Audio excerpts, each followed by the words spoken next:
Welcome to Moments with Marianne. I'm so delighted we're spending this time here today. We have a very inspiring show coming right up with special guest Elizabeth-Owens. And she's here today to share with us her new book, Spirit Messages, Inspiring Stories About Mediumship and Experiences from the Other Side. Now, Elizabeth was certified as a medium in 1984 and ordained as a Spiritualist Minister in 1985. Since September of 2001, she's been appearing on radio shows and TV shows across the nation, promoting her books and talking about the other side. She has appeared on The Other Side, CNN, Hard Copy, Now It Can Be Told, A Current Affair, just to name a few. So let's welcome to the show Elizabeth-Owens. Thank you. I'm so delighted to be here. Oh, what a joy it is to have you here. And my goodness, I loved your book.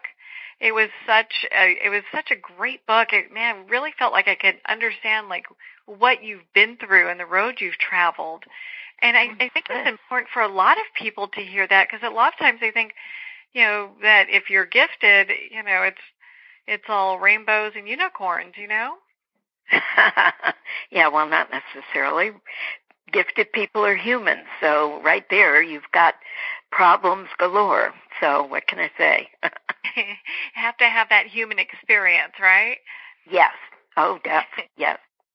Well, it was very beautifully written. And, I'd love for you to share with us a little bit about your path. When we kind of start to talk about, your childhood, because I think a lot of times people have questions, when someone's as gifted as you, have you always been gifted? Is it something that showed up later on in life? And so there's lots of questions that come with that. Well, I think I was just the average, ordinary little girl growing up. I came up in the nation's capital, the metropolitan area, and had normal parents, and, we were middle class, that kind of thing. As a little girl, I do not remember having spirit visitations per se, or anything really traumatic or dramatic happening that I would say, oh, I had spirit visits, when I was little. But I do know when I started taking classes for psychic and mediumistic development, I started remembering feelings. The feelings that I was receiving at that time were very similar to back in my childhood. So I know something happened, but I don't have a recollection of it. I can imagine maybe my mother said, you're not seeing any dead people, don't you dare tell the neighbors that, kind of thing. Perhaps that happened, and I just blanked it out. I don't know. But it was more of a memory when I was in my 20s and so forth, that certain feeling that came upon me.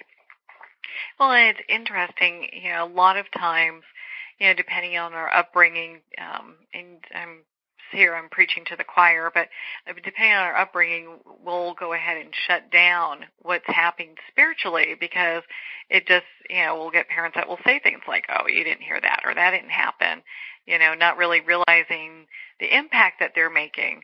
And maybe it's just not time to have that gift opened up for us in such a profound way. Well, parents do a disservice to people, or to children, I should say.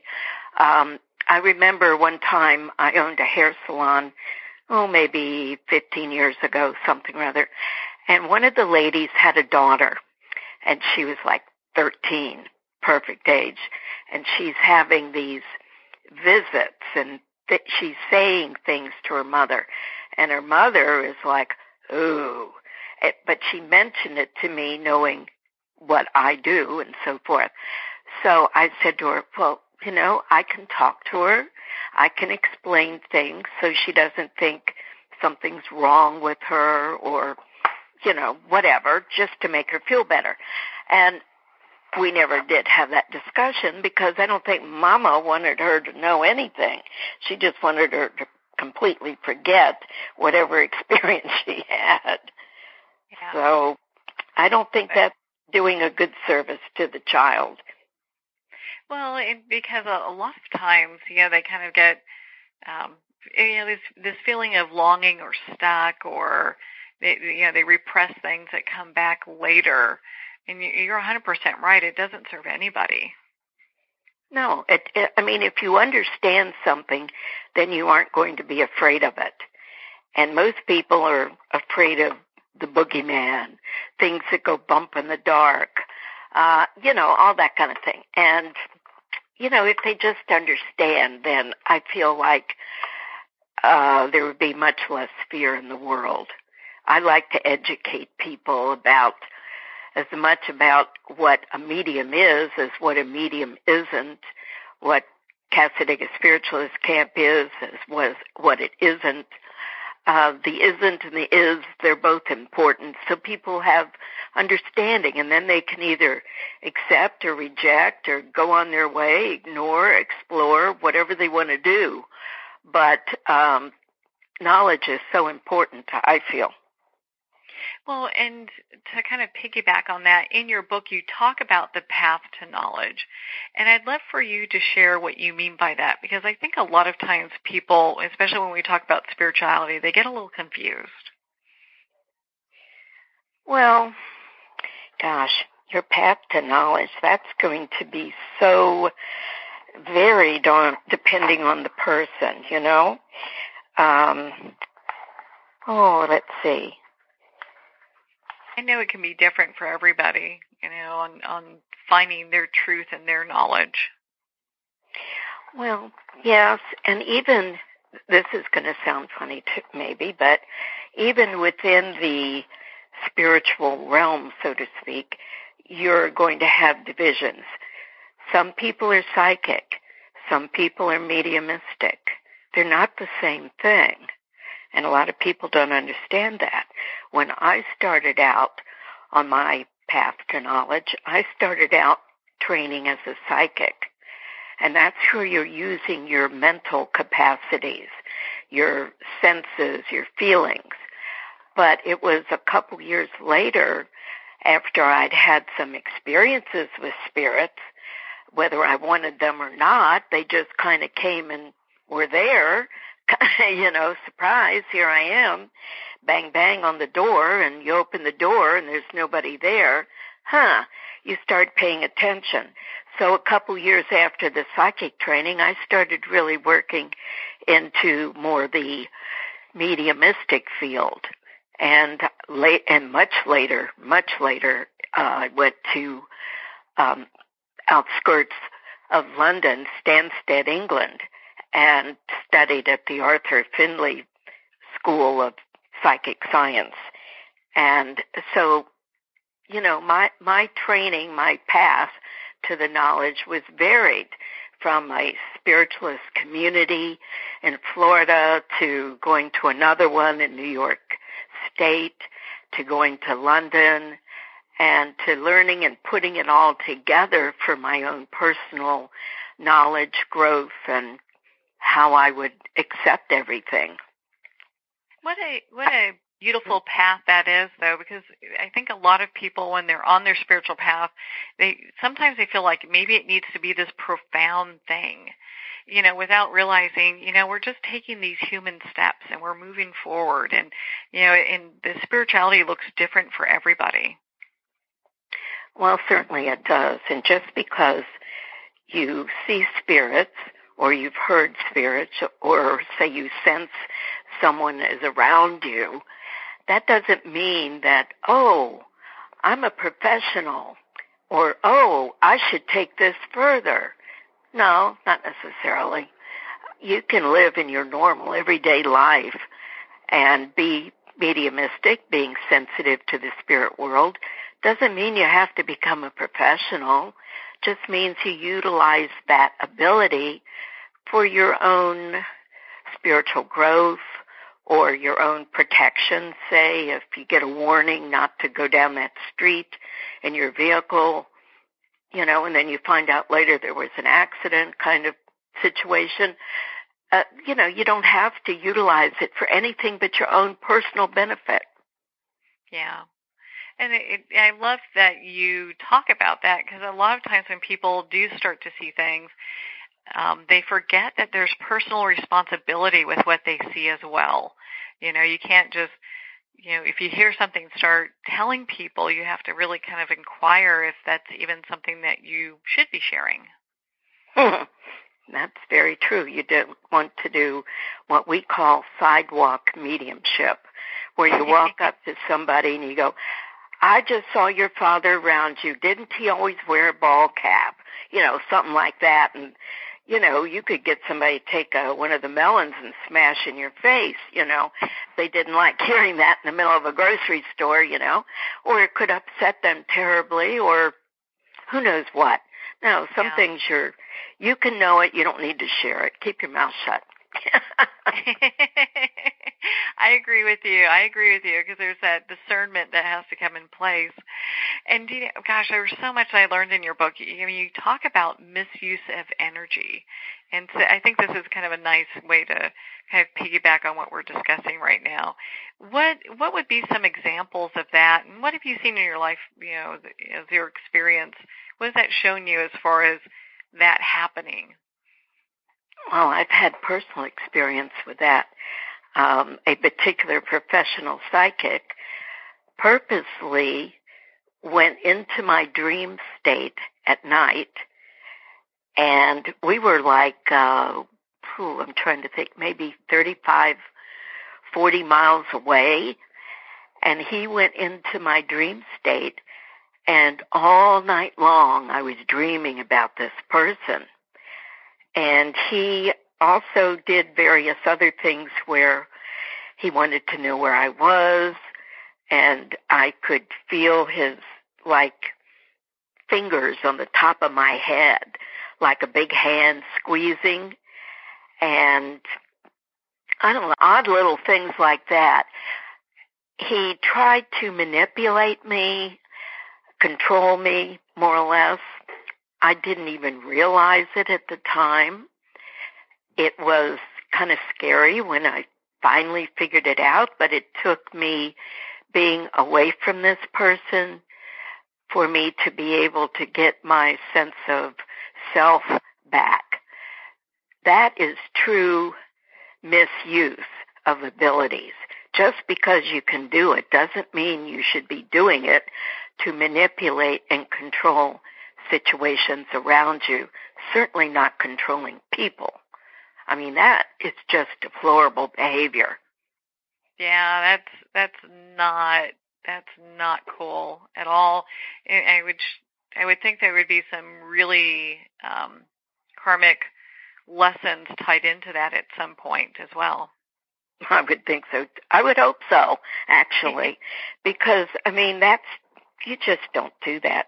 There is so much, as you said, personal responsibility in this.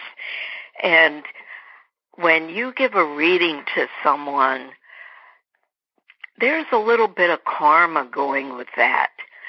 You want to be guiding them perfectly as you can, because you don't want them to do something because you said it and then everything blows up. And then they come back at you and say, this happened, you were wrong, and you misled me, and, I haven't had anybody do that, but I would be devastated to think that I destroyed a part of a person's life. So you do have to be very careful. One example I'll give you that is so important, I can't emphasize enough. People, mediums, psychics, whoever, who predict death. Your husband is going to die. Your father is going to die. Blah, blah, blah. Horrible, horrible thing to do. And I can give you an example. I had a class many years ago, and this woman was attending my class, and she told me she had had a reading. I think it was a tarot reader or somebody or other that I didn't know, fortunately. And she said, that woman told me my husband was going to die within 6 months. And I was shocked because I was always trained you never, ever, ever do anything like predicting the death of anyone. And she said, I was so devastated, and I lived through hell for 6 months waiting for my husband to die. And he was fine, and he's lived on for years.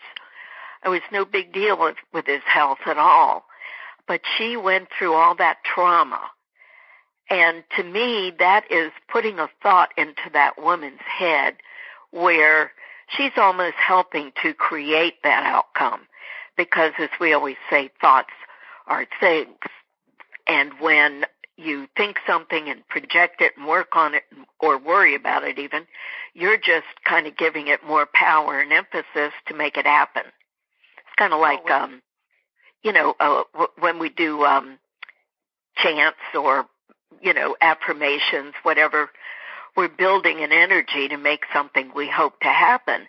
So if we're sitting there for 6 months worrying about the death of someone, what awful energy we're putting out to another person.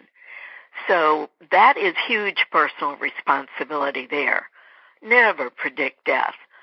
And if someone knows or feels like, oh, this woman is talking and I know her husband is probably going to pass because, say, she's told you they're very ill and so forth, and you get a real negative feeling, you still don't tell them. You say, well, just love your husband more. Spend more time with him. Make sure everything is in good order personally and financially. That sort of thing, so that they're a little prepared and they don't have regrets. But you don't say, yeah, he is going to die.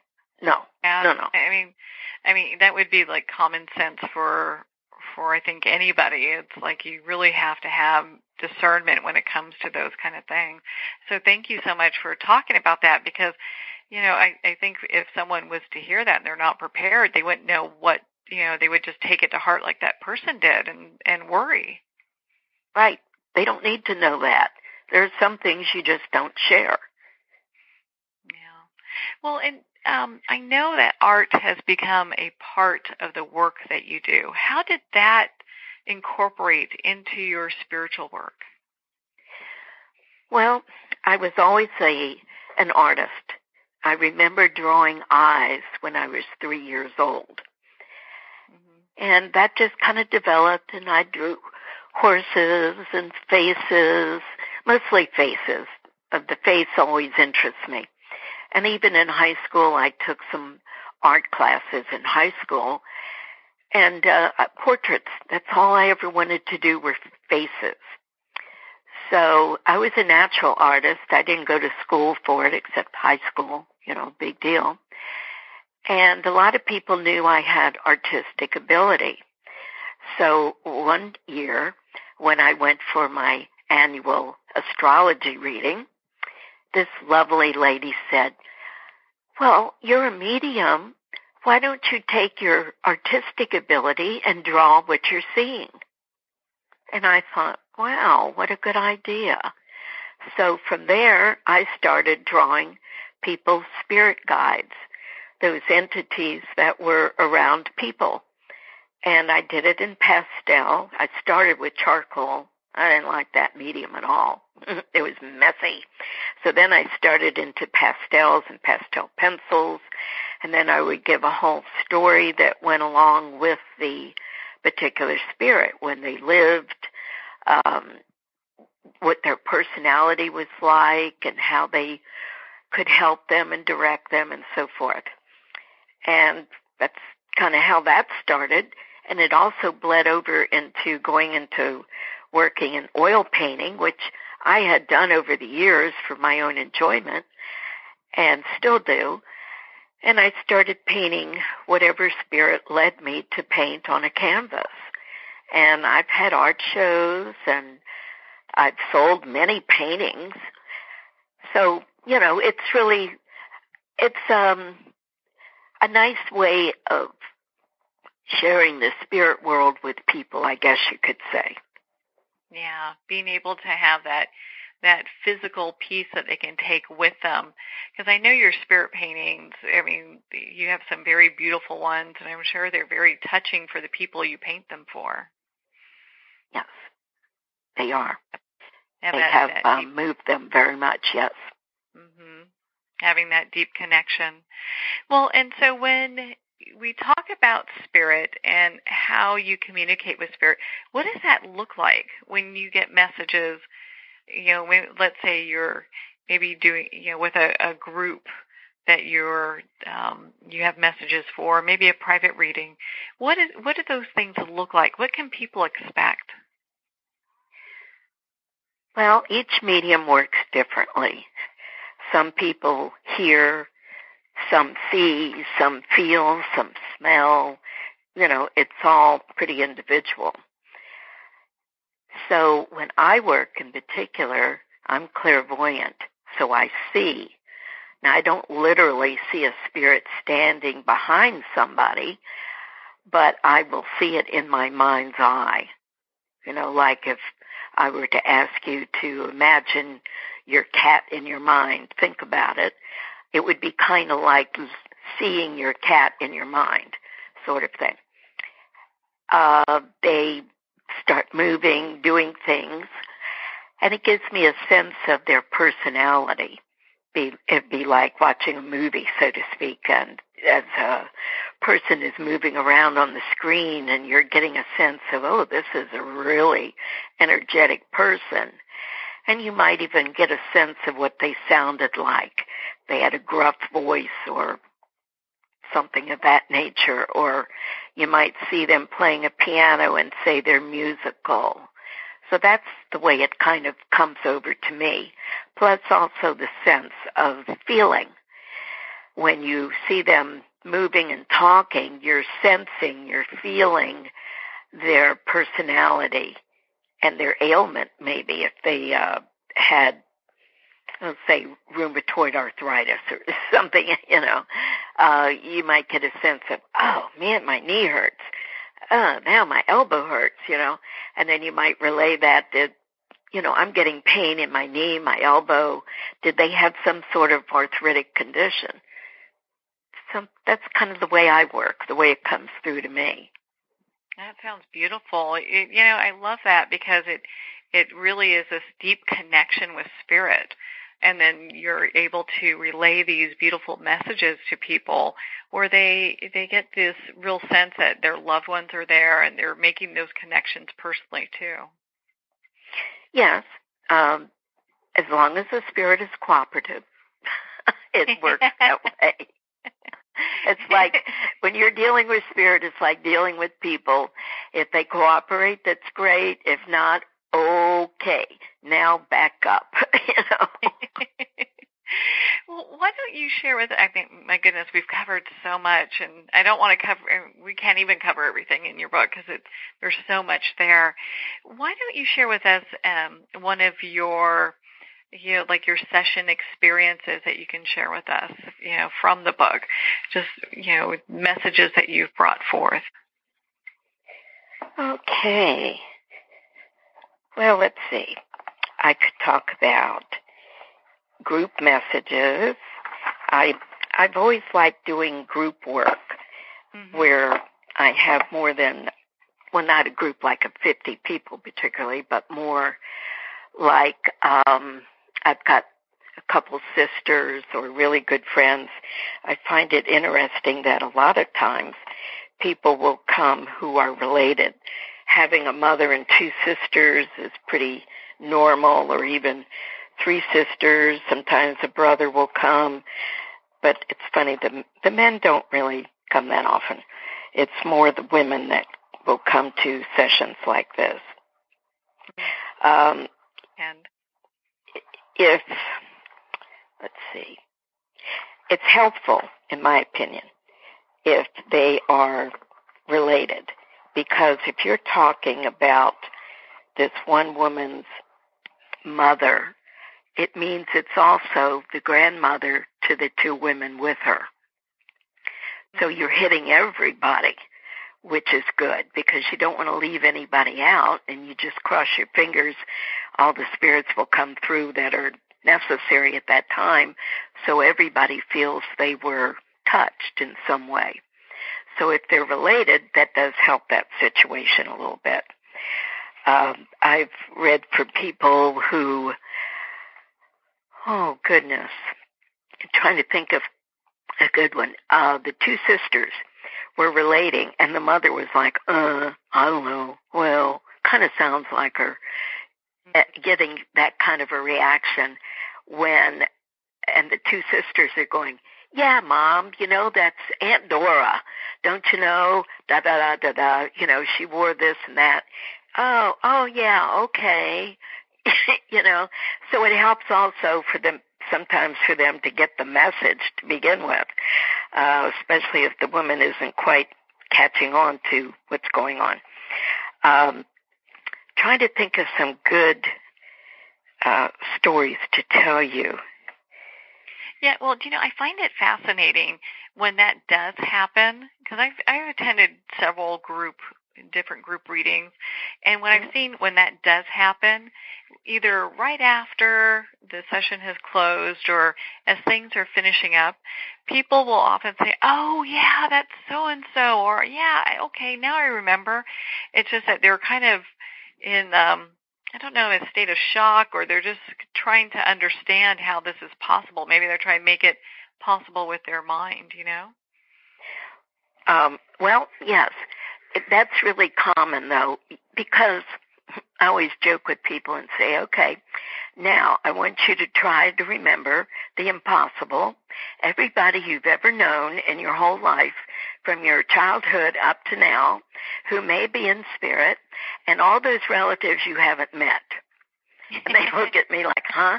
And I said, because I don't have any control on this. Whoever comes through, comes through. And it could be your great-grandmother you never met, and it could be, anybody can come through. One time, it was really funny. Well, it wasn't funny, but the particular woman I had three ladies, but the woman in the center related when I said, I'm seeing a guy on a motorcycle, and I described him in depth and all this. And she's sitting there thinking, and then she goes, oh, wait a minute. And it was about 3 weeks before that, she had seen an auto accident with a motorcycle, and the gentleman had been killed right there on the corner. And I said, well, evidently he's here today. And she thought, wow, how bizarre. But that emphasizes how bizarre. You just don't know who's going to come through. Another time, this one lady was there, and this little child came in, and he was like sitting on the floor, and he had little overalls on and so forth.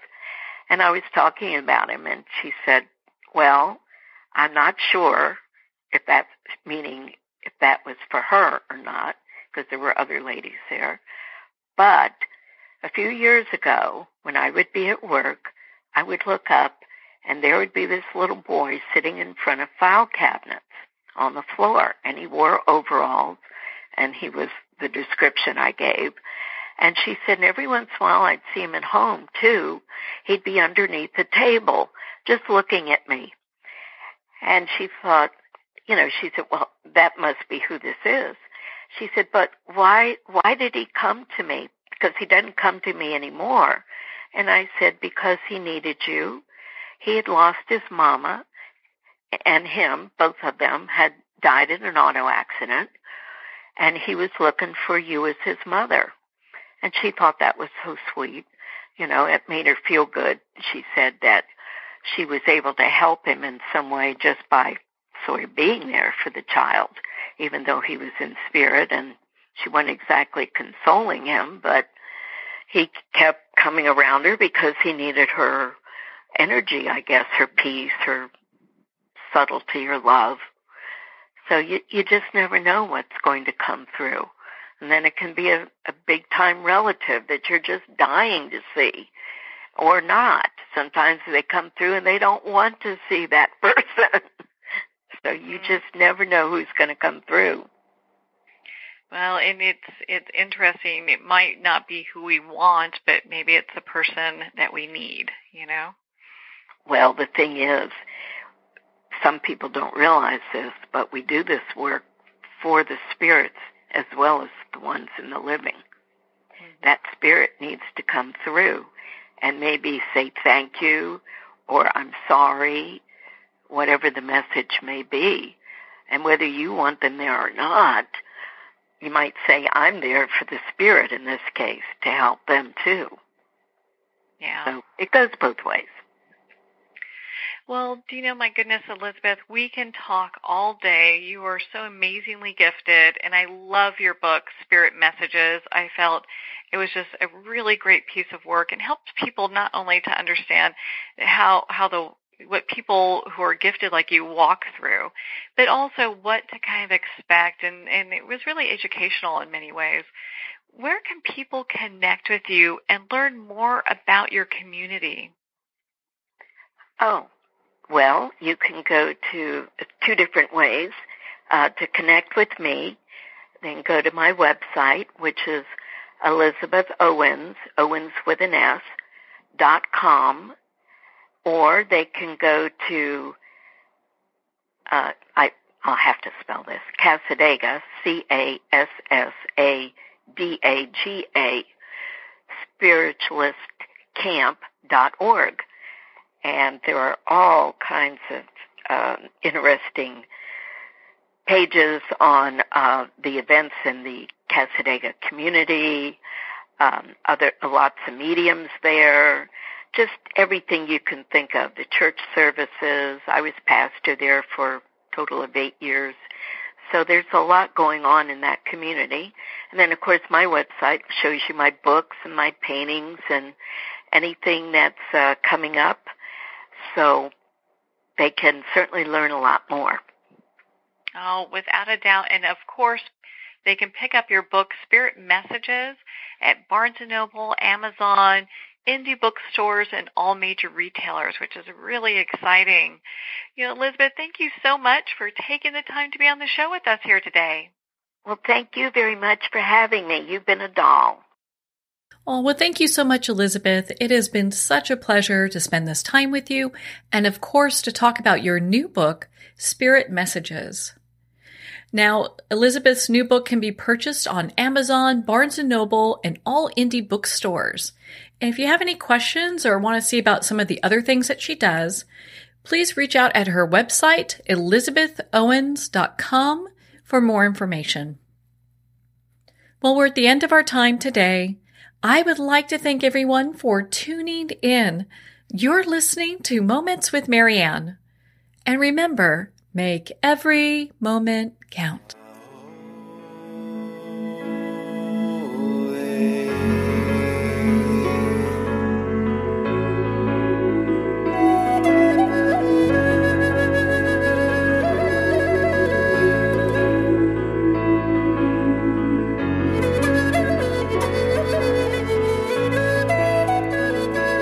In a single moment, your life can change. Moments with Marianne is a transformative hour that covers an endless array of topics with the best of the best. Her guests are leaders in their fields, ranging from inspirational authors, top industry leaders, and business and spiritual entrepreneurs. Each guest is gifted and a true visionary. A recognized leader in her own work, and while teaching others to develop, refocus, and grow, Marianne will bring the best guest and sometimes a special surprise. Don't miss this. You never know just which moment will change your life forever. Moments with Marianne airs every Thursday, Friday, and Sunday at 8 p.m. Eastern, 6 p.m. Mountain Time. Make sure to tune in and visit momentswithmarianne.com for more information.